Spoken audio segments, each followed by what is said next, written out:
Nous sommes de retour sur le plateau télé Your Future, toujours en direct pour vous faire vivre ce salon Your Future et vous faire découvrir les écoles et leurs dirigeants. Et je vous propose désormais de parler de data intelligence, big data, data science, intelligence artificielle. Voilà des secteurs extrêmement porteurs mais qui paraissent parfois un peu lointains. Et pour découvrir en détail ces domaines, nous avons le plaisir de recevoir Triman qui vient d'inaugurer une chaire Big Data avec l'ECO. Et avec nous sur le plateau pour en parler, c'est Lionel Rigaud, vous êtes directeur général de Triman. Bonjour, merci d'être avec nous. Bonjour, merci beaucoup. Avec grand plaisir. Alors pour commencer, est-ce que vous pouvez nous présenter Triman? Oui, tout à fait. Alors, Triban, c'est une société spécialisée en data intelligence qui a une quinzaine d'années à peu près. Nous sommes une centaine de personnes réparties sur Paris, Toulouse et Montréal.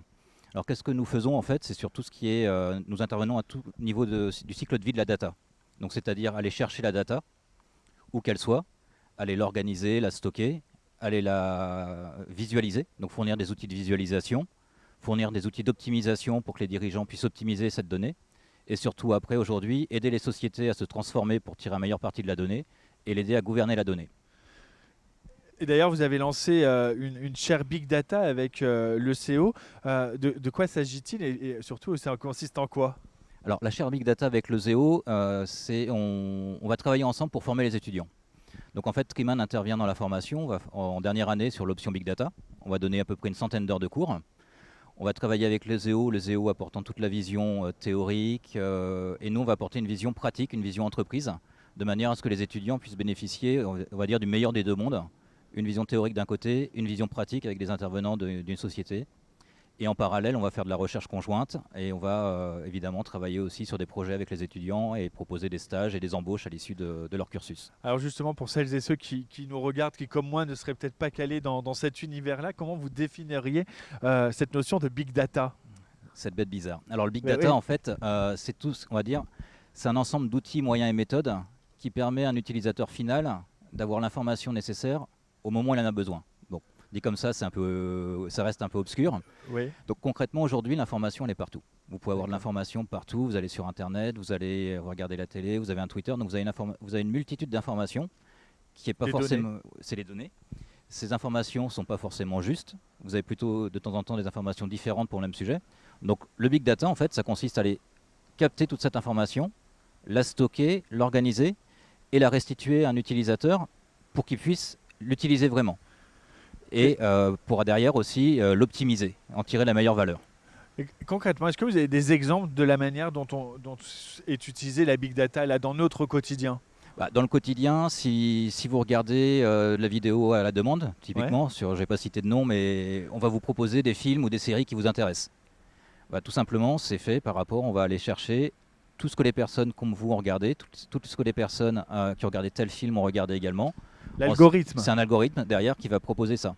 Ça va être également, dans les sociétés, être capable de fournir des indicateurs avancés pour savoir qu'est-ce qui va se passer. Ça va être de la prédiction. C'est-à-dire en fait dans la télécommunication pour prédire le moment où vous allez avoir envie de changer d'opérateur. Ça va être dans tout ce qui est grande distribution, être capable d'optimiser le placement des produits pour que vous ayez envie d'acheter. Ça Ça- va être sur de la vente en ligne, être capable de vous proposer quelque chose avant même que vous ayez envie de cette chose-là. Voilà, donc en fait on récupère toute l'information et on la traite. Ça veut dire que c'est des domaines dans lesquels il faut être très bon, à la fois en sciences, mathématiques, mais aussi en informatique. Alors il y a science, effectivement, mathématiques, puisque en fait il y a beaucoup de modélisation, beaucoup d'algorithmie, informatique, parce qu'en fait tout ce qui est captation de la donnée, tout ce qui est stockage de la donnée, c'est de l'informatique. Mais derrière, va y avoir toutes les autres compétences, qui sont des compétences humaines, puisqu'on va parler avec des dirigeants, on va parler avec des personnes qui ont une vision, qu'on va devoir récupérer pour la transformer et l'appliquer. On va avoir aussi des compétences économiques, il va falloir comprendre ce qu'on fait, et en fait des compétences un peu. Donc c'est surtout une curiosité aussi en Ouais. plus de tout ça, quoi. Donc c'est quelque chose de très très complet. Et vous, c'est vraiment dans cette optique que vous formez les étudiants. Voilà, c'est tout à fait ça. C'est la vision entreprise où on va leur donner, en plus de ces aspects modélisation et autres, la vision concrète. Qu'est-ce qu'ils vont faire concrètement derrière? Et du coup, en leur donnant des exemples concrets pour leur montrer ce qu'ils vont faire demain.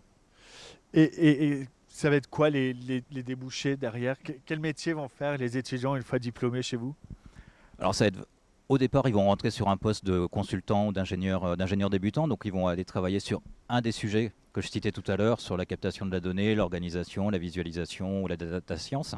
Et ensuite, petit à petit, en fonction de ce qui va les intéresser, il y en a certains qui vont s'orienter plutôt sur des aspects maths purs, d'autres sur des aspects entreprises pour aider les entreprises à se transformer, d'autres sur des aspects informatiques purs. Et ensuite, il n'y a pas de limite, quoi. C'est à eux de choisir vraiment petit à petit ce qui les intéresse et de s'orienter dans ce domaine. C'est quand même des domaines d'expertise.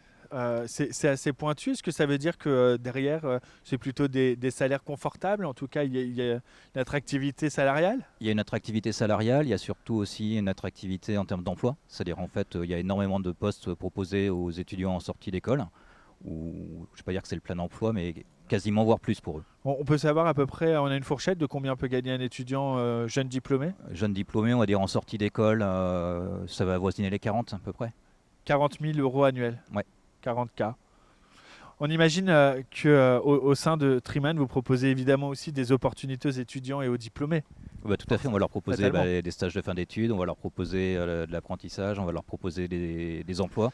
On embauche beaucoup de jeunes diplômés par rapport, comme c'est un domaine d'avenir et qui bouge tout le temps, le fait qu'ils aient un œil neuf, c'est quelque chose de très intéressant. Et aussi des projets de recherche. Si là, vous aviez un message à faire passer à celles et ceux qui nous regardent, ce serait quoi ce message? En fait, on est sur des mondes qui bougent beaucoup, donc garder une curiosité intellectuelle très forte et toujours être à l'affût de ce qu'on peut apprendre, pas forcément sur un côté technique pur, mais continuer à apprendre. Voilà, ce serait surtout ça. Merci Lionel Rigaud d'avoir été avec nous. Merci beaucoup. Merci beaucoup. Nous, on va se retrouver dans quelques instants. On continue à parler d'entreprise, de formation, d'école, en tout cas de votre avenir. À tout de suite.